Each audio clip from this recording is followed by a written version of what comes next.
The cigarette glowed orange in the dimming light of her corner office, smoke curling upward like the thoughts spiraling in her mind. 48 floors above the city, Catherine Walsh made decisions that affected thousands of lives daily. But this request, from a man she barely knew, had rendered her speechless for the first time in years. Hey there, welcome to Real Life Stories. If you enjoy authentic tales about human connection that might just change how you see the world, hit that like button and subscribe to join our community of storytellers and listeners. 3 months earlier, Westlake Technologies had acquired a struggling software development firm. Catherine had personally overseen the transition, determined to salvage what talent remained while implementing necessary cuts. The acquisition meant late nights, tense meetings, and the kind of pressure that had become her constant companion over 15 years of climbing to the top. Among the employees she decided to keep was Daniel Reeves, a senior developer whose code was exceptional but whose personnel file noted frequent schedule accommodations. Single father, the file said. Primary caregiver to a 10-year-old daughter. Catherine had hesitated before approving his retention. In her experience, personal complications led to professional compromises. But his technical skills were undeniable, and the team lead had advocated passionately for him. He's worth any scheduling headaches, the lead had insisted. And he never misses deadlines. So Daniel stayed, and Catherine forgot about him, until today. The quarterly review meeting had run long, as they always did. Department heads presented their reports while Catherine asked pointed questions, identified inefficiencies, and demanded solutions. By 6 o'clock, the conference room had emptied, leaving only Catherine and her executive assistant to gather materials. Ms. Walsh? The voice from the doorway was deep but tentative. She looked up to see a tall man with dark-rimmed glasses and slightly rumpled business casual attire. His brown hair needed a trim, and his expression carried the weary determination she recognized in parents who worked full-time. Daniel Reeves, software development, he said, extending his hand. I was hoping to speak with you for a moment. Catherine shook his hand briefly. I have another meeting in 15 minutes. I'll be quick. He took a deep breath. I've been working on the security protocol integration for the past month, putting in extra hours to ensure it meets the deadline. I'm aware of the project, she said, glancing at her watch. The preliminary reports are promising. Thank you. I've actually completed the core functionality ahead of schedule. There are still some optimizations to make, but the system is stable and secure. Catherine nodded, wondering why this conversation couldn't have been an email. That's good work, Mr. Reeves. Is there something specific you needed? His shoulders straightened slightly. I was hoping to request permission to leave early this Friday. At 4 instead of 6. Catherine's eyebrow raised slightly. Schedule accommodations, indeed. My daughter has a piano recital at 5:30, he continued. It's important to her, and I've never missed one. That should be arranged with your direct supervisor, not the CEO, Catherine replied, gathering her tablet and notes. I did, but company policy for the acquired teams requires executive approval for any schedule changes during the integration period. My supervisor suggested I speak with you directly. Catherine vaguely recalled implementing that policy to prevent mass exodus during transition periods. She hadn't considered how it might affect individual cases like this one. I see. And you've completed your deliverables for the week? Yes, and next week's as well. There was no desperation in his voice, just quiet confidence. I've been coming in early to make sure everything stays on track. Catherine studied him for a moment. Approved. Is there anything else? Relief washed over his face. Actually, yes. I was wondering if you might be free for dinner this Friday after the recital. Around 7:30. The request hung in the air between them. Catherine stared at him, processing what she'd just heard. Had a subordinate employee, a recent acquisition, no less, just asked her on a date? Excuse me, she finally managed. Daniel's face flushed slightly, but he maintained eye contact. "I'm asking if you'd like to have dinner with me. Not as a CEO and employee, but as two people who might enjoy each other's company." Catherine felt a strange sensation in her chest, something between indignation and an emotion she couldn't immediately identify. In 15 years of corporate leadership, she'd navigated countless uncomfortable situations, but this blindsided her. Without a word, she reached into her desk drawer, pulled out a silver case, and extracted a cigarette, a habit she'd mostly abandoned except for moments of extreme stress or contemplation. She lit it deliberately, the small act giving her time to think.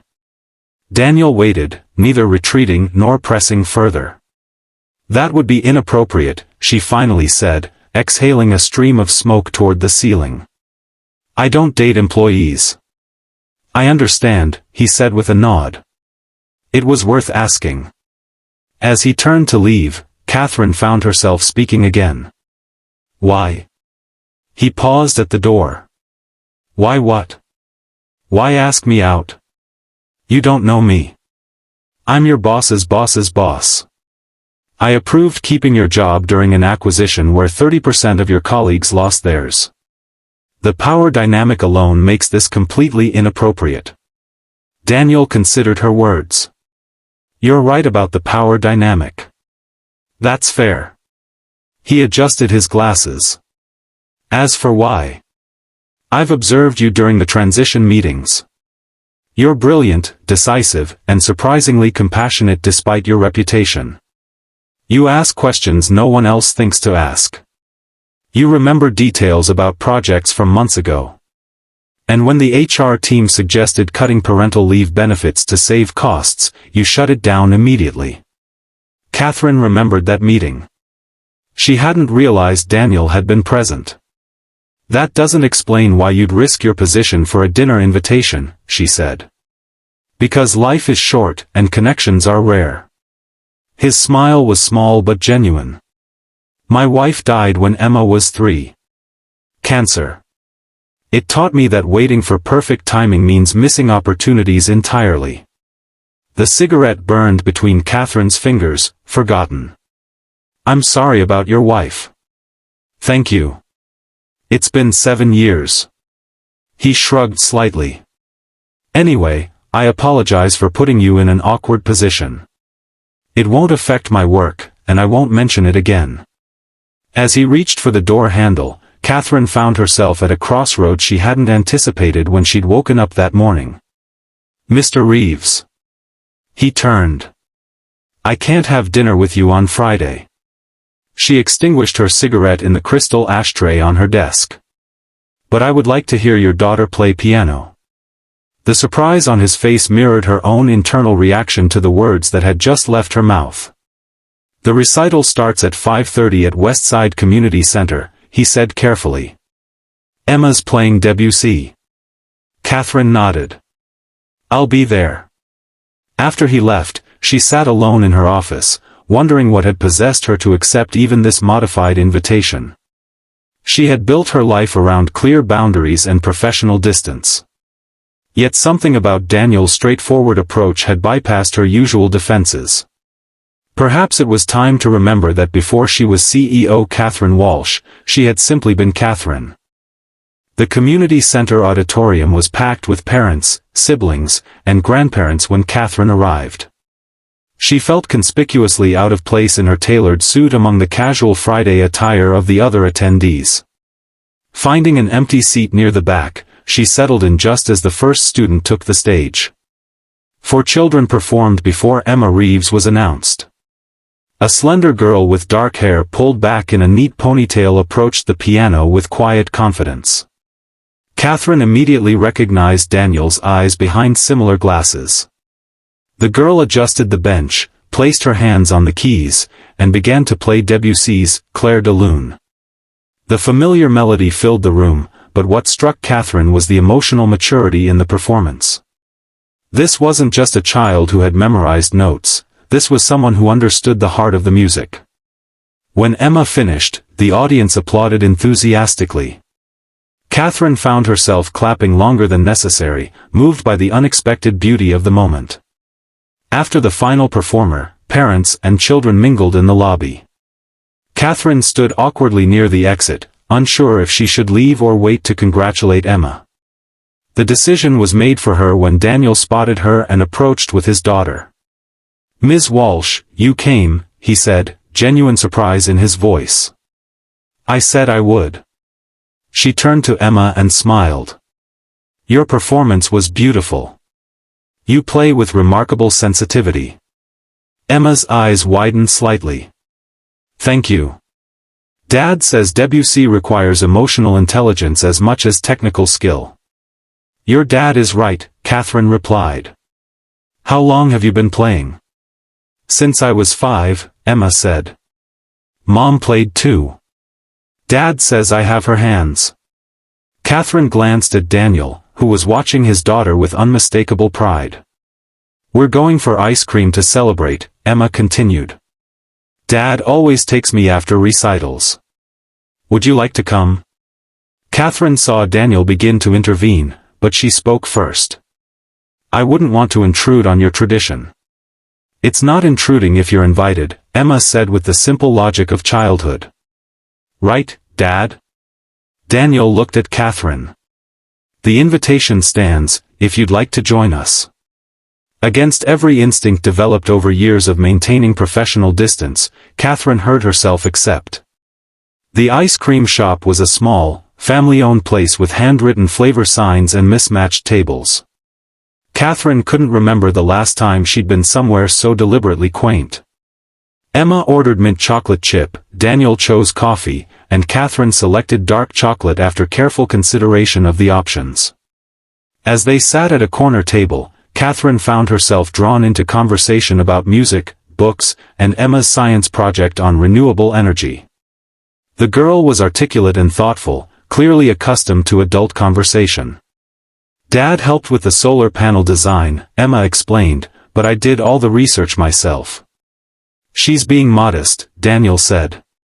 "She came up with the entire concept. I just helped with some of the technical execution." Catherine observed their interaction with interest. There was none of the tension she often saw between parents and children, just mutual respect and genuine affection.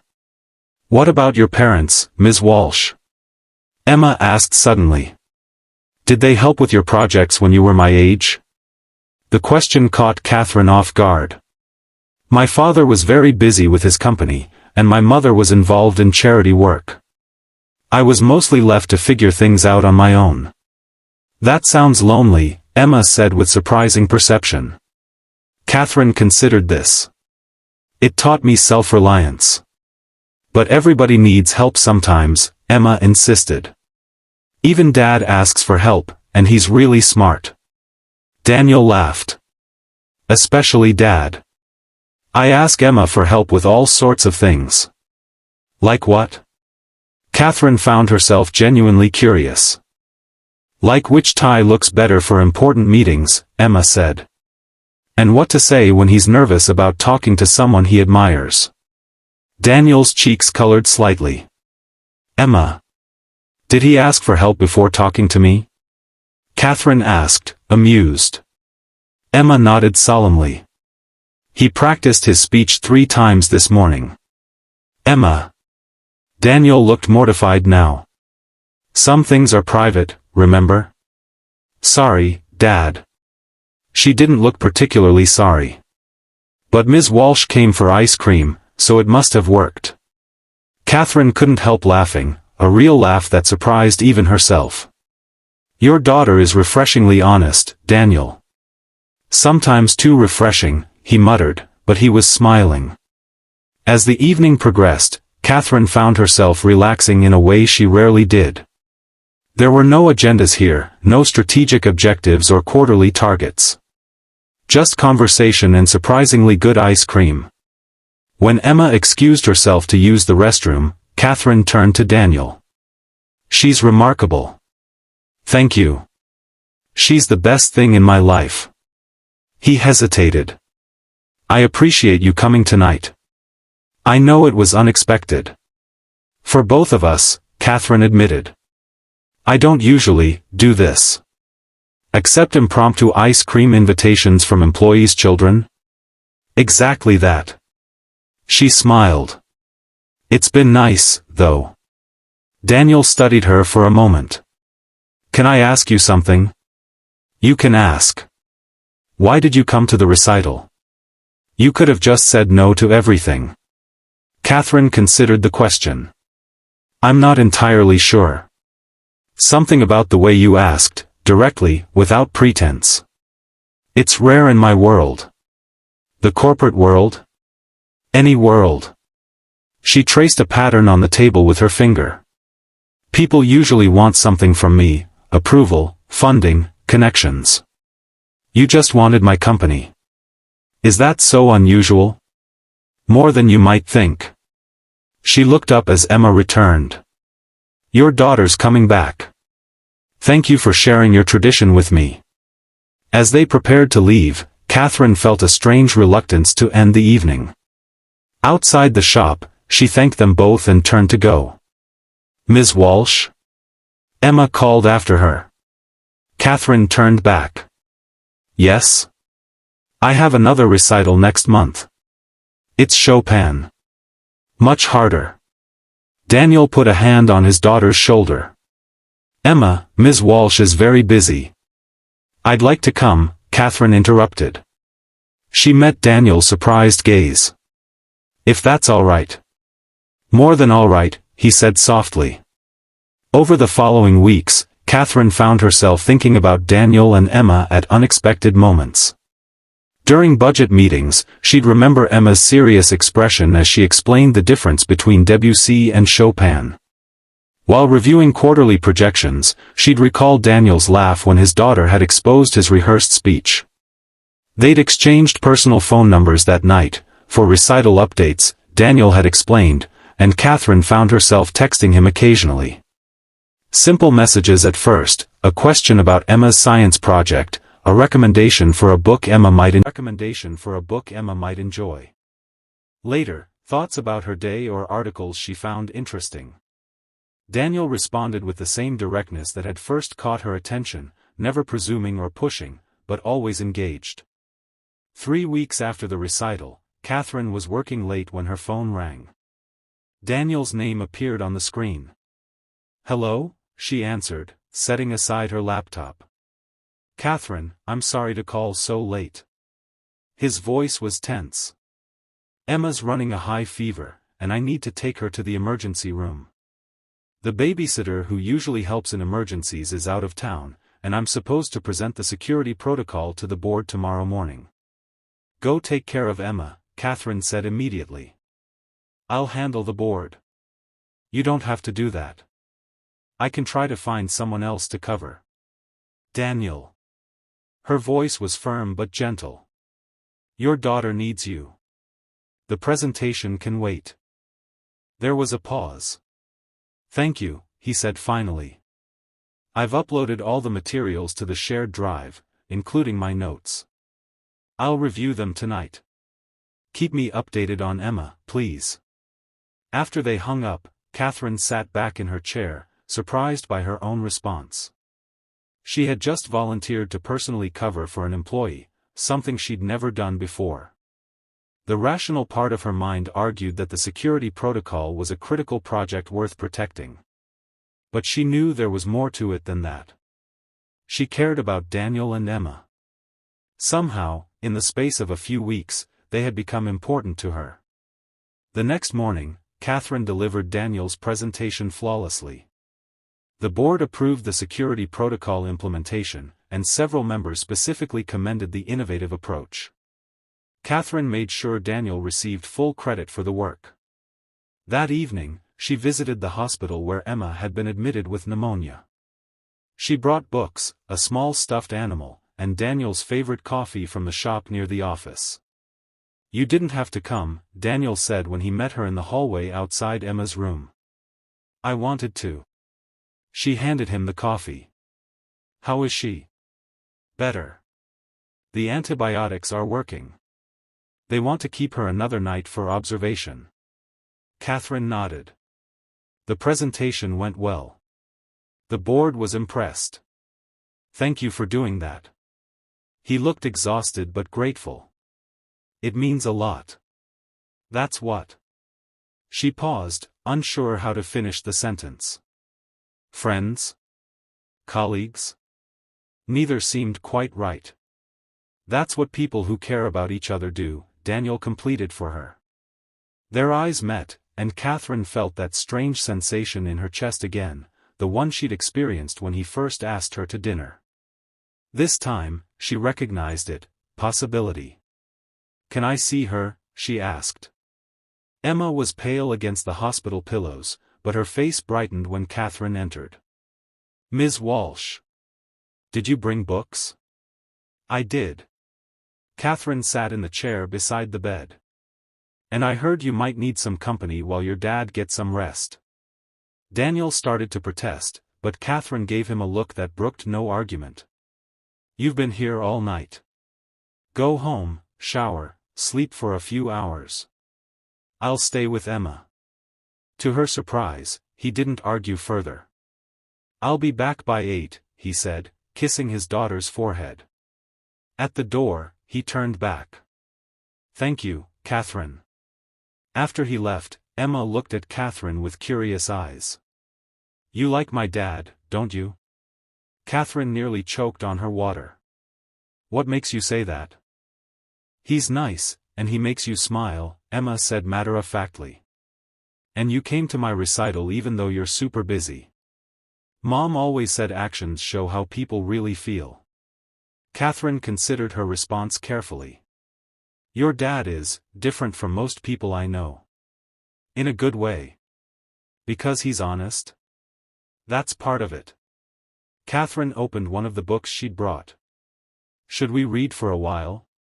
Your dad wants you to rest. Emma nodded, settling back against her pillows. As Catherine read aloud, she found herself relaxing into the simple act of caring for someone else, something she hadn't done in years. Over the next few months, Catherine found herself gradually drawn into Daniel and Emma's world. There were more recitals, weekend outings to museums, and dinners at their modest but warm home. Catherine taught Emma about business strategy through board games, while Daniel showed Catherine how to make his grandmother's pasta sauce. At work, they maintained strict professionalism. Catherine had arranged for Daniel to report to a different division to minimize any appearance of favoritism. But outside the office, something was blooming that Catherine had never expected to find. 6 months after that first cigarette in her office, Catherine sat on a park bench watching Daniel and Emma fly a kite in the autumn breeze. The corporate world seemed far away, though her phone still buzzed occasionally with messages she'd once considered urgent. Daniel joined her on the bench as Emma continued to navigate the kite on her own. Penny for your thoughts, he said, following her gaze to the horizon. I was thinking about time, she replied. How differently it moves in different contexts. How does it move for you now? She turned to look at him. Too quickly. He took her hand, a gesture that had become familiar over the months. We have time, Catherine. Do we? She squeezed his fingers. I've spent 15 years building a life that doesn't make room for this. And yet here you are. She smiled. Here I am. Emma called out excitedly as the kite soared higher, and they both watched her triumph. You know, Daniel said quietly, when I asked you to leave early that day, I never imagined we'd end up here. Neither did I. Catherine leaned against his shoulder. I'm glad you asked.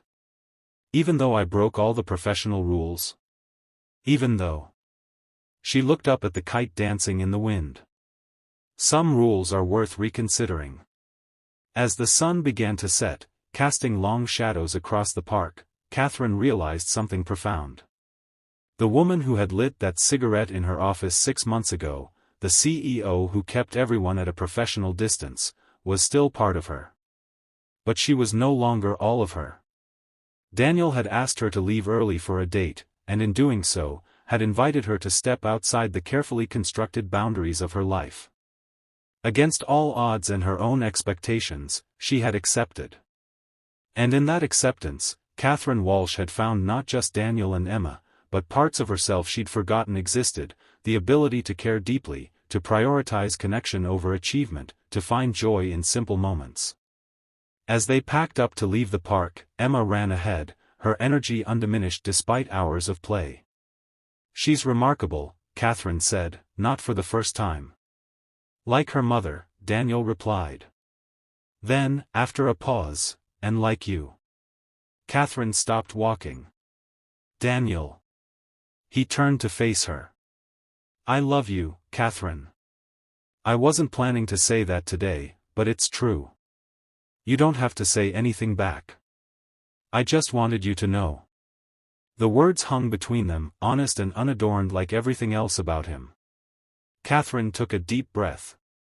For once, she didn't need time to consider her response or weigh the strategic implications. She simply needed to be as brave as he had been that day in her office. "I love you too," she said. "Both of you."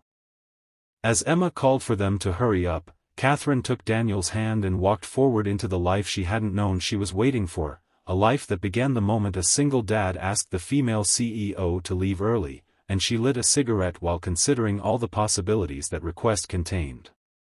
If this story touched your heart, please hit that like button and subscribe to Real Life Stories for more authentic tales about human connection, second chances, and finding love in unexpected places.